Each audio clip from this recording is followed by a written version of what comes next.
تو آئیے آج ہم حج کے بارے میں کچھ سننے کی کوشش کرتے ہیں کہ حج کسے کہتے ہیں، حج کی شرعی حیثیت کیا ہے، کیا حج کرنا ہر ایک پر فرض ہے۔ تو یہ کچھ یعنی کہ چیزیں اور حج کے فضائل پر مبنی کچھ میں عرض کرنے کی کوشش کر رہا ہوں۔ توجہ سے سنیں گے تو انشاءاللہ عز و جل امید ہے فائدہ ہوگا۔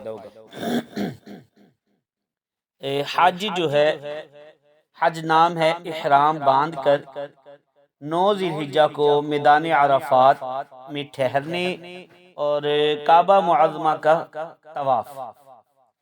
اس کے لیے ایک خاص وقت مقرر ہے کہ اس میں یہ افعال کیے جائیں گے تو حج۔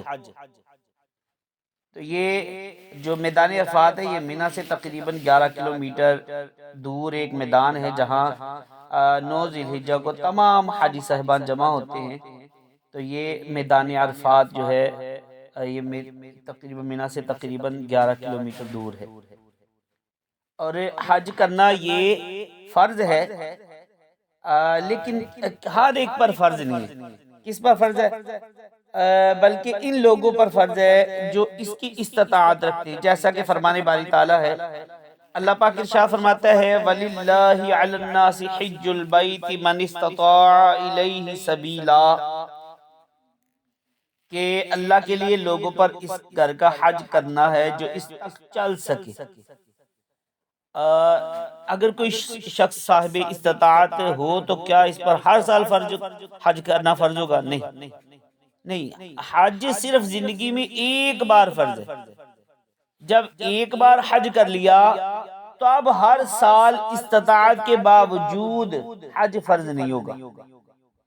تو جو شخص استطاعت رکھتے ہوئے حج نہ کرے اس کے لیے سنیے شریعت نے کیا حکم ارشاد فرمایا۔ جو شخص استطاعت کے باوجود حج نہ کرے، اس کے متعلق سرکار دو عالم نور مجسم شاہ بنی آدم صلی اللہ علیہ وسلم نے ارشاد فرمایا جسے حج کرنے سے نہ حاجت ظاہری مانے ہو، نہ ظالم بادشاہ، نہ کوئی ایسا مرد جو روک دے، پھر بغیر حج کیے مر گیا تو چاہے یہودی ہو کر مرے یا نصرانی ہو کر مرے۔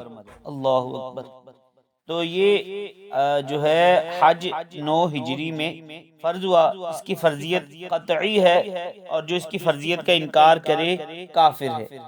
تو یہ حج کے فضائل بھی سماعت فرما لیجئے کہ حج کمزوروں کے لیے جہاد ہے۔ میرے اور آپ کے پیارے آقا صلی اللہ علیہ وسلم نے ارشاد فرمایا، اور فرمایا حج ان گناہوں کو دور کر دیتا ہے جو پیشتر ہوئے۔ اور میرے آقا صلی اللہ علیہ وسلم کے فرمان کا مفہوم ہے، فرمایا جس نے حج کیا اور فحش کلام نہ کیا اور فسق نہ کیا تو گناہوں سے پاک ہو کر ایسا لوٹا جیسے اس دن کے ماں کے پیٹ سے پیدا ہوا۔ اور حج اور عمرہ محتاجی اور گناہوں کو ایسے دور کرتے ہیں جیسے بھٹی لوہے کو، اور چاندی اور سونے کے میل کو دور کرتی، اور حج مبرور کا ثواب جنت ہی ہے۔ سبحان اللہ، جزاک اللہ خیرا کثیرا۔ توجہ سے سماعت فرمائیں گے نا تو انشاءاللہ العظیم بس میں اس حج کی اقسام بیان کر کے نا بقیہ اگلے یعنی کہ جو ہے پروگرام تک ملتوی کرتا ہوں کہ حج کی کتنی قسمیں ہیں۔ حج کی 3 قسمیں ہیں۔ نمبر 1 حج قران، اور نمبر 2 حج تمتع، اور نمبر 3 حج افراد۔ حج قران سے یہ مراد ہے کہ حاجی عمرہ اور حج دونوں کا احرام ایک ساتھ باندھے، یہ حج قران اس کو کہا جاتا ہے۔ اور حج تمتع سے مراد یہ ہے کہ حاجی حج کے مہینے میں عمرہ کرے، پھر اسی سال حج کا احرام باندھے، یا پورا عمرہ نہ کیا، صرف 4 پھیرے کیے پھر حج کا احرام باندھا، تو یہ حج تمتع کہلاتا ہے۔ اور حج افراد سے مراد یہ ہے کہ حاجی حج کے مہینے میں صرف حج کرے۔ سب سے افضل قران ہے، پھر تمتع، پھر افراد۔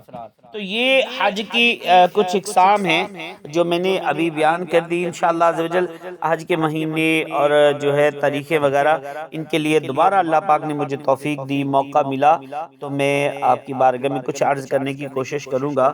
اللہ پاک مجھے اور آپ کو جو ہم نے سنا ہے سنایا ہے اس کو یاد رکھ کر عمل کر کے دوسروں تک بھی پہنچانے کی توفیق عطا فرمائے۔